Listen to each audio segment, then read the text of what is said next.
Hey guys, welcome back to Hidden Vision Studios. What does it mean to identify with the state of being? That is the topic of today's discussion. And guess what? I have no script to go off of.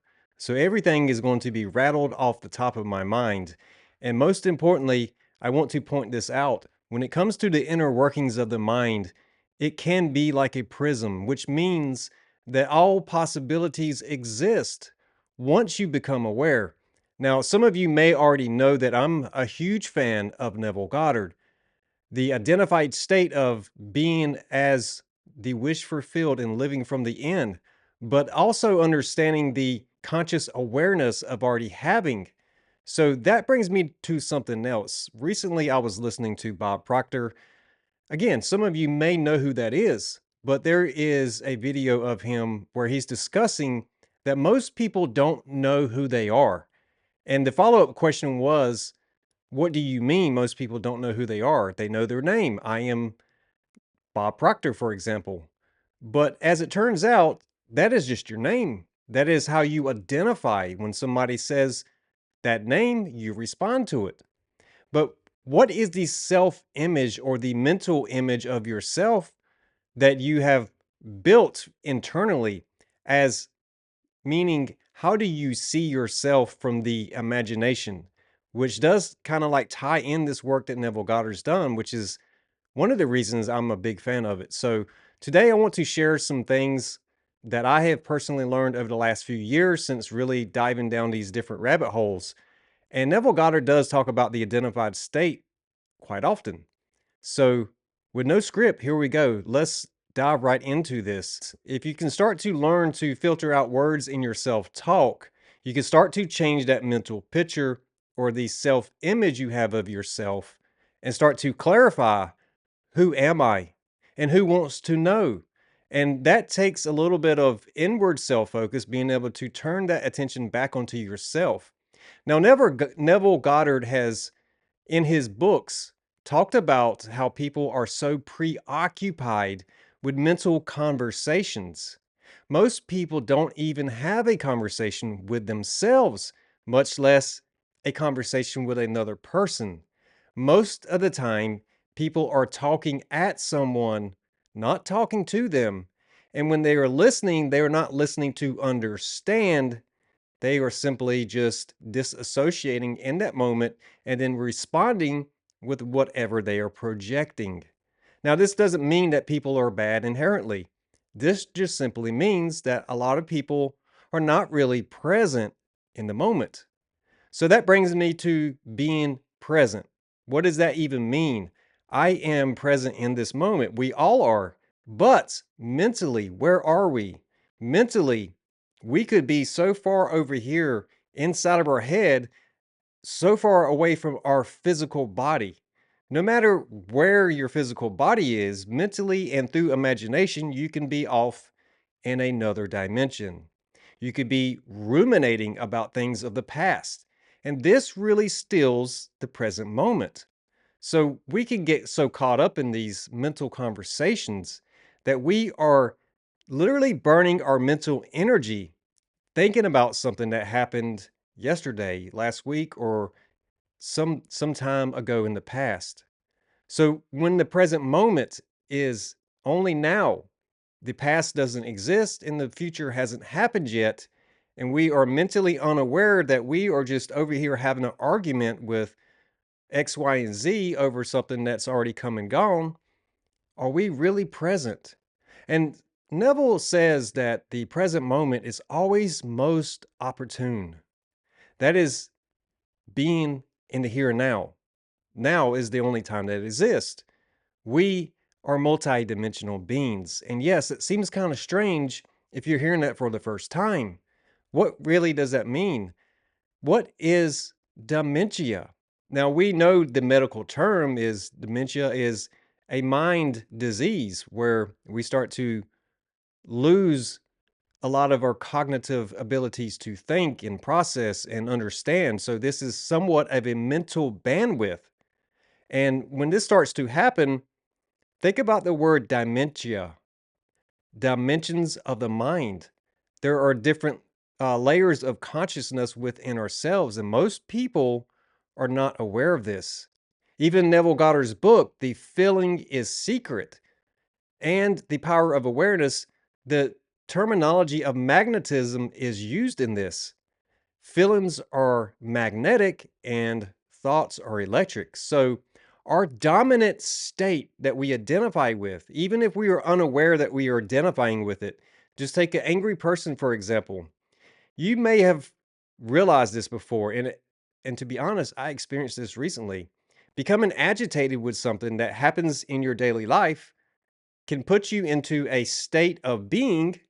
Get it? State of being. You start to identify, let's say, frustration and anger for just a minute. Let's use that as an example. If I start to get frustrated and I get angry, then I start to go through the rest of my day and I'm holding on to that state. I can start to find all of these other reasons of things that irritate me. There's too many cars in traffic. There are people in my way at the grocery store. There is this and there is that. And I could find all of these reasons that would just be upsetting to me. Why is this person driving so slow? But if I was in a different state emotionally, then my thought patterns would be very different. So, our emotional states affect our thought patterns and how we are seeing those mental pictures or images in our imagination. And I find this to be very interesting, which is why I'm sharing it with all of you. Bob Proctor really kind of drove this home when he talked about people not knowing who they are because they simply identify with their name and they don't really think critically for themselves. They just do what other people do. So we start to just kind of blend in and become like everyone else. And the result is being like everyone else. He even said that if you want to learn how to become wealthy, you don't go to someone that is living in poverty and ask for financial advice. That is very wise, is very true. It's just like going to a hot dog stand and ordering a steak. This is probably not going to be the best steak you've ever had because they don't specialize in steak. So we start to understand that in order to find success, getting yourself around successful people because of the emotional states, that magnetism affects our thoughts. Likewise, if we get into a room full of negative people, it can affect the way we start to think and process. Our thought patterns start to change because of that. I find it to be enlightening. So, the identification of things, what do I identify as? Or what is the emotional state of my being currently? Now, through the process of awareness, we can self check. I have learned over the past few years through meditation that compartmentalizing sometimes is absolutely necessary. And I only know this from a standpoint of being a performer. I recently had a conversation with a coworker of mine, and I was talking about this very topic to compartmentalize different things that are going on in your life. So for me, if I was going to DJ, and I'll use real life examples, there have been times in my life where a lot of stressful events were happening in the background, but the show must go on. So to get my head wrapped around the show and to push out everything that is going on in my life takes a lot of mental fortitude. And it is something that takes a lot of practice also, because I can really recall at least one event where what was happening in my own life was a much stronger feeling than what was happening at the event. It was hard for me to stay there. And as a solo person who would show up and set up my own equipment, DJ on my show by myself, and then have to break things down at the end of the night, the option of leaving was simply not there. I had to push through the night. I had to really push out everything that was going on, even though the feelings were very dominant, meaning they were affecting the way I was thinking. Now, when I circle back around to Neville Goddard and the power of awareness, he talks about being so persistent in a feeling of the conscious state of being that it crowds out all other states of consciousness. This is very important when we want to really change how we identify in our dominant emotional states. What does that mean when I say dominant emotional state? That is your resting state. Now, we all have good days, we all have bad days, and we have, times where things are just kind of up and down. But when everything is all said and done, we have a state of being that is our natural resting state. And if someone has a long history of staying wound up tight, very frustrated, very angry, starting to become mad at the world, that becomes known as their dominant state of being. So we start to understand through that very lens that we can change that dominant state of being, but it does take practice. And when we think about magnetism and how there is that attraction where magnets are pulling two things together or pulling each other together, if we reverse that, then it would start to repel. So if we want to really change our thought process, we have to change our emotional state, which then will affect how our thought process is going. But a lot of people find a lot of resistance in this. Oh, I can't do that. I can't do this. I can't do that. You have to change the feeling first. Well, how do you change the feeling? You have to be able to release it and let go of it. The best way that I've found for myself is through meditation and also being able to just spend some time outdoors, getting a lot of sunlight because, as I've said many times on this channel, sunlight increases serotonin, which is one of the four major chemicals in the body, one of the hormones. It is known as the messenger, and the name itself, serotonin, and I think about angels and things like that, seraphim. To me, there has to be some kind of correlation there because if serotonin is known as the messenger and it increases cell to cell communication within the body, then it's a mood stabilizer. And, seraphim is, in the religious context of things, an angel. So it's natural healing in the sunlight and it increases and stabilizes your mood. And if your mood is associated to feelings and emotions, that by very definition will start to change your thought process and it will start to affect the patterns of the way you think. And that is something that is free, it's natural, and it's abundant. So understanding that is a good starting point for changing your dominant state or your dominant emotional state of being. Once we start to do that, we start to break free of the gravity of that old emotional paradigm. Bob Proctor is a very interesting person because he indeed talks about vibration a lot. And when we talk about vibration, I can only go back to Nikola Tesla, the 3, 6, and 9, because vibration is part of that. The vibration of the energy within the body. So if our mood could be associated to a vibrational state, low vibrational anger, when we look at the color system in the chakras, red is the lowest of them all. But red is something that grabs the human attention. It is something that naturally grabs your attention. You can notice things real easy that stand out. A red car going down the road, a red sports car. I don't know if this is a true myth or is there a lot of evidence to back this up, but I have heard that red sports cars get pulled over more than other colors of that same kind of car.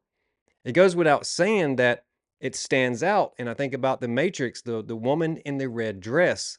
So what can that tell us when we start to think about how colors affect the mind? You've heard things like lavender for relaxation or sage and different things like that. So we can really start to change our environment. Just small little tweaks here and there can start to help us change our moods, start to change our thought patterns by doing that. But most importantly, it is the positive and negative self talk along with the feelings. I am this, I am that.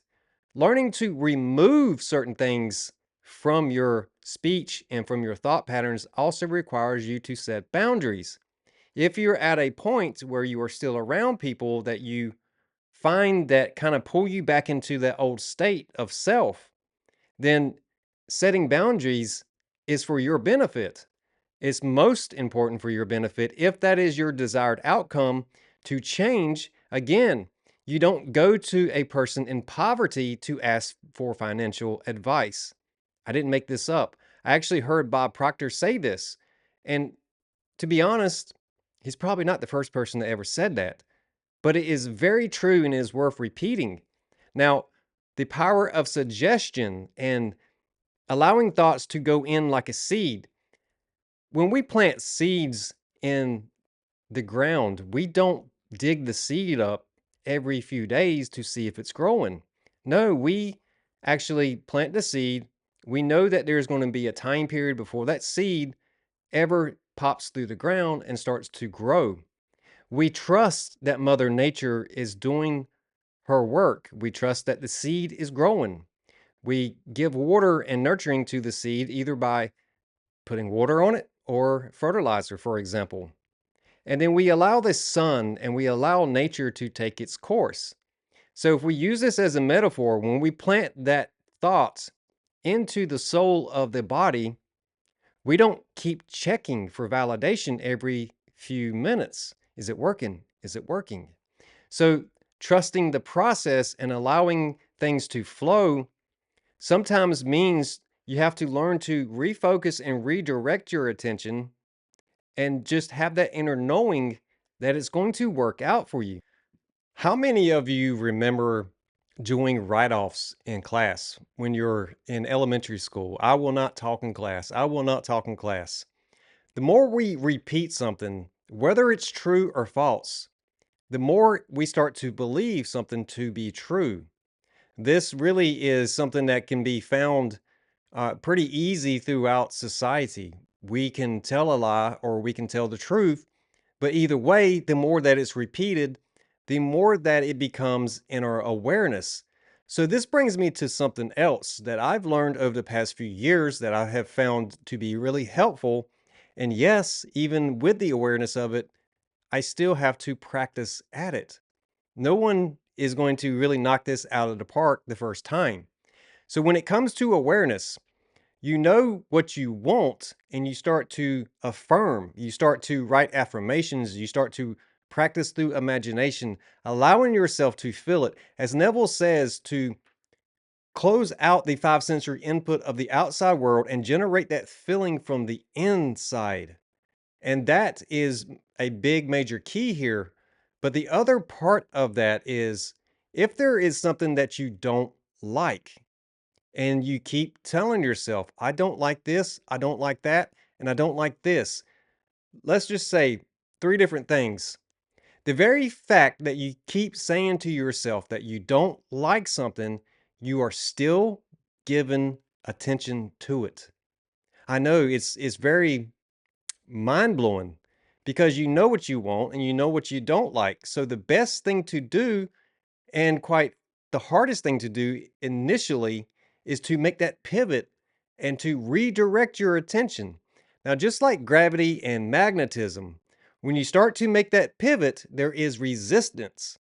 And that resistance is that pull that's trying to pull you back into that old paradigm. Much like being around people that are influential onto you, meaning you change who you are based around certain people. You might be around a group of people where you act a certain way, and then you go around another group of people and you act a different way.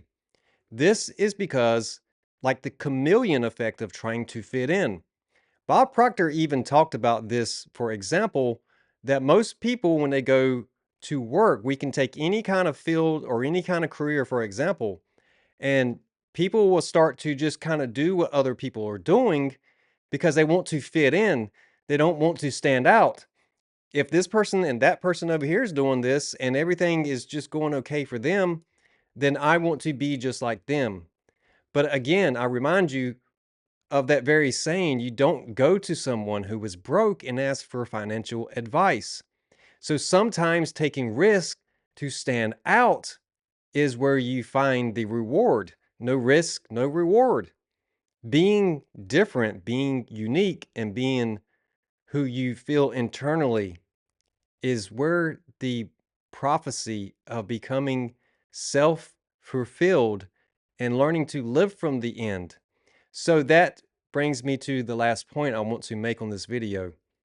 The identified state and releasing the resistance. So that means the path of least resistance. Again, you go straight to the emotional state of whatever it is you desire. So I don't make a checklist of 25 things that need to happen before I can find happiness. I go straight to the feeling. What does happiness feel like? Let me block out the world around me, close my eyes, and think of one singular thing: happiness. What is the feeling? What does that feel like? And just repeatedly focus, focus. Neville calls this the persistence, and that starts to block out everything around you. And the more you focus on happiness, you change the feelings within the body, which starts to do what? It starts to change that thought pattern.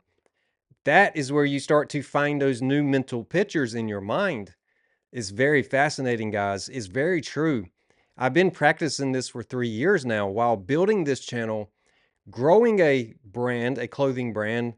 And in the last 4 months alone, I built a website from scratch and I designed all the clothes up there, and I'm constantly updating the website. But I have now integrated that site into Facebook, into Instagram, TikTok, and YouTube, plus the website.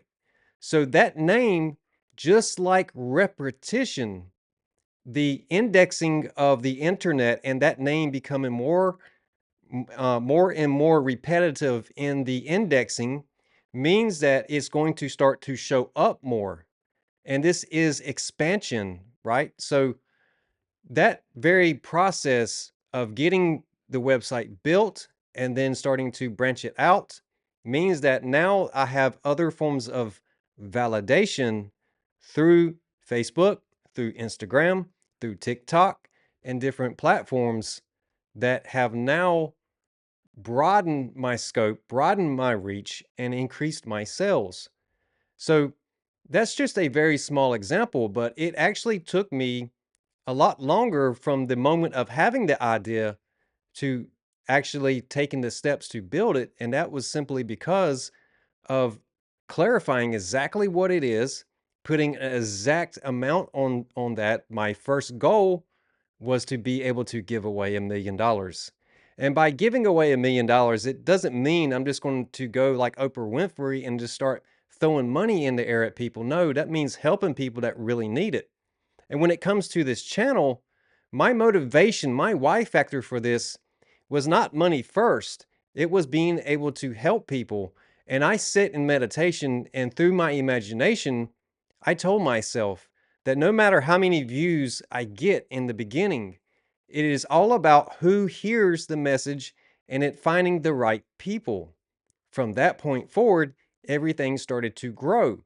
And then releasing the control of needing to check every few minutes to see if that seed is growing. The same analogy of digging up that seed every few days to see the progress of it. I started to trust my knowing and stopped needing to seek all this validation externally. Now, when I speak of validation, there is two major differences here in what I mentioned a while ago, with my website name becoming uh, validated by these different platforms versus a persona of validation. Am I this person? Am I that person? So through the self-talk of things, and when we start to have awareness of people's self-talk, we can see how seeking validation for the wrong purposes is like attention seeking. Oh, I'm always alone. Nobody loves me. And when we say this out loud, we are seeking for someone to speak to us and say, "No, you're not alone. People do love you." Instead of assuming, as Neville says, the power of assumption, assuming that people love you, and through imagination, imagine that people do love you and feeling that love internally, allows that reflection to be reflected back to you. So when it comes to self-reflection and self-image, just like a mirror, the mirror is always going to show you exactly what you are. So when I stand in front of a mirror, just as I'm in front of this camera, it's not going to show me a different color hoodie. It's going to show me the red hoodie.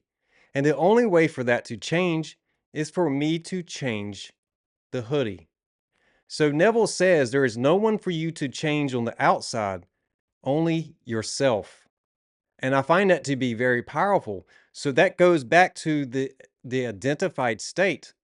I identify as a content creator. I identify as a DJ. I identify as self-employed. I identify as X, Y, and Z. Now, who am I? I am my name, but as not who I am, it does not define me. Because if you ask 10 people who I am, you will get 10 different versions of who I am. And that's because the interaction and the self-reflection between me and those 10 individual people are going to be different. That is very important to really to allow that to soak in, that this person is going to have a very unique experience one-on-one with me versus this person over here. So there's going to be multiple versions of you inside of someone else's imagination. And the moment that you stop caring about how you think someone sees you and you start to see yourself, that is the pivot change of the paradigm, as Bob Proctor calls it. A lot of people are very self-conscientious, and this is not a bad thing, but we worry too much about what all these different people think of us, which causes us to shrink and shrivel and to really be kind of small. Who cares, right? Who cares what this person thinks or that person thinks? Most likely, as even Neville has stated, that most of these people are so caught up in their own mental conversations, they're not even really paying that much of attention to you. So if you are bold enough to be unique and to stand out, you do get attention, but it is not from attention seeking. It is not trying to pull something out of someone that is not a proper reflection of your emotional state. So the only person to change is to change yourself. And once you start to do that, you change the emotional state that you're constantly being in. That changes the patterns, and those patterns form new mental pictures, and you have started to break free of the gravity of your old self. The emotional state of being becomes your new state of being. The change, the shift, the vibration, it all starts to change, and then your outwardly perception can change also. There's a saying that we see the world as we are, not as it is. Again, you can go back and use 10 different people as an example. Those 10 different people are going to have 10 different perceptions of the outside world because each one of them is viewing the outside world from their first person view. And that is something that is unseen to each other. What does that mean? That is the internal self, right? The parts of you that cannot be seen. What does it mean? The mind, right? The conscious part of the mind, the imagination. There's aspects of the human psyche that is invisible. Those electrical impulses in the brain, they don't really form a physical thing that you can touch. But as a combination, as a whole, they feel the internal image, which is the physical manifestation of the human body, as Bob Proctor said, and as I also believe, but many others also. So the internal state is where we are, as Neville says, we are filtering emotionally our perception. That goes right back to what I said earlier. If you become agitated with something, then all of a sudden you will find all these other tiny little things that you can say, well, that agitates me too, and this agitates me too, and you just become a grumpy bear. So allowing yourself to break free, there is some key things that you can do. As I mentioned, meditation is one, breathing is another, because that automatic part of our brain where there is a storage of memory of all these different past events, and we are constantly building our day-to-day life events based off of patterns of yesterday and the day before. It goes without saying that we have 70 to 80,000 repeating thoughts daily, and up to about 80% of those thoughts are from the day before and the day before. So that's a whole lot of thought process going on, and much of it is from the unconscious state, meaning we don't even know why we do the things we do. And that takes emotional stability, emotional awareness, mental awareness, and the ability to become present. I'll take you back to Neville Goddard. The present moment is the most opportune. Because when you are present, sometimes you will get little bits and pieces that you would not have otherwise picked up if you were off ruminating about things that happened yesterday or the day before. The present moment is really where life happens. It is being present in the here and now. When we meditate, we can use our imagination and imagine events that have not happened yet, or we can go to the past and keep reliving the past. I personally, after becoming aware a few years ago, decided that it was much better for me to focus forward on events that have not happened yet and allowing myself to feel those events as if they were real in the present moment, which started to shift everything that was presently going on in my life. That allowed me to create this YouTube channel, that allowed me to create the HypnoWaves brand, that allowed me to really apply myself in a different way than I had ever done so in the past. That literally, if I were to rewind to 4 years ago, it changed my life, which is why I'm sitting here today telling you exactly what I'm saying. So, when Bob Proctor says you are not your name is just what you are called, is what you are referred to. Who you are is how you identify. It is a makeup of emotions, your mental state, and your physical state. Also, your environment. You are somewhat a product of your environment. When we are unaware and we allow outside influences to affect us, we absorb from this person, we absorb from that person, we soak different things in like a sponge. So, most people have taken bits and pieces of other people and made them a part of themselves, and they have no idea who they really are. So, when you ask them who they are, well, I am John Smith, for example. Well, what does that even mean? That's your name. But who are you? What is your purpose? What is your why? Why do you do the things you do? So that is very important, guys. I really wanted to share this with you today. Um, Changing your life is absolutely possible, but it takes a level of self awareness.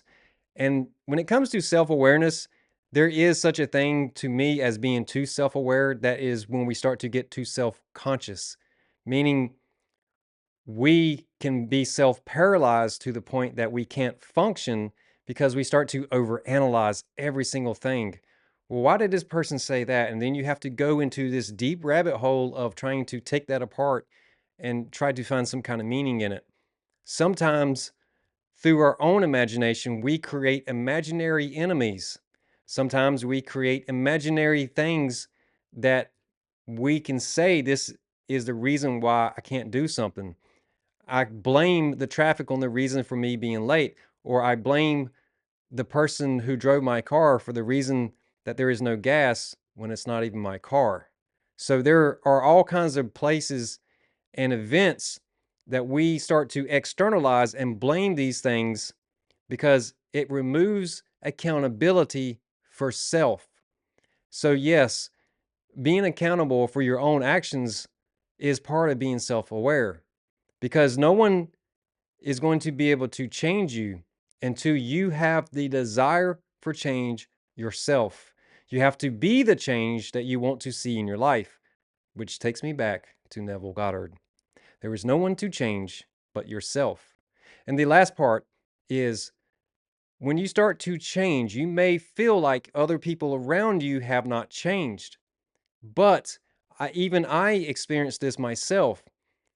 You have to be able to imagine the change in other people. Imagine the good in another person, even if they make it hard at times, because everything does come from imagination. If, again, through awareness, that you don't like something, the more that you hold on to the idea that you don't like it, I don't like it, I don't like it, I don't like it, you are still holding that into your awareness, it's still in your attention span, and therefore you are keeping it alive by giving it mental energy. So the best way, again, is to redirect, refocus, and change the direction of your attention, because attention is how we focus our mental energy, and then that is part of that projection that we send outward into the world around us. Self-image. Very interesting. And with that, guys, I'll see you on the next one. I hope you enjoyed this little topic today. It is very, very interesting indeed.